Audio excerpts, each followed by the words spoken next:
شب و روش صدیق گوری جان از بربقا لسر آوه ما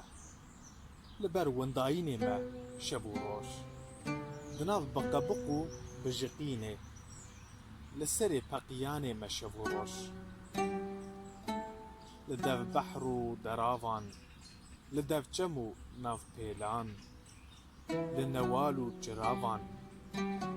لسر آلاش و پلان دبن طارا جیانه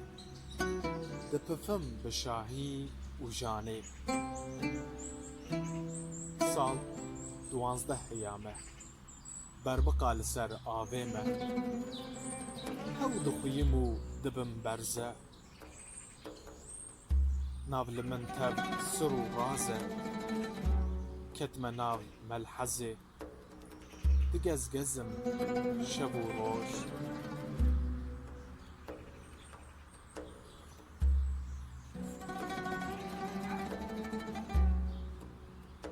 ئەس فندا li bin agirê me diçirisim li ber bayê wextê gûzan li serê vemrîn û temrînê me bita û girozû li payîzan kevirekî gêr û girovelim hatim avêtin li banê dêrê ber bi ketinê va çavsilûlivim digindirim şev û roj cemeda li ber şîqa tavê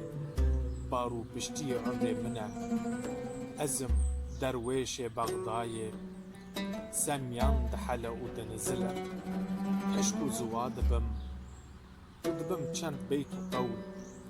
têm ziwêrandin şev û roj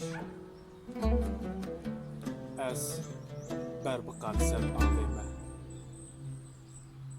hev qedera qeşa û findê me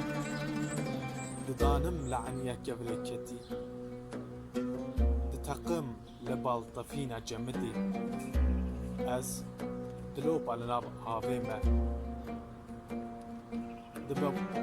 dibeqbeqim şev û roj dilabêjê li rûyê davê me li ber mirinê me şev û roj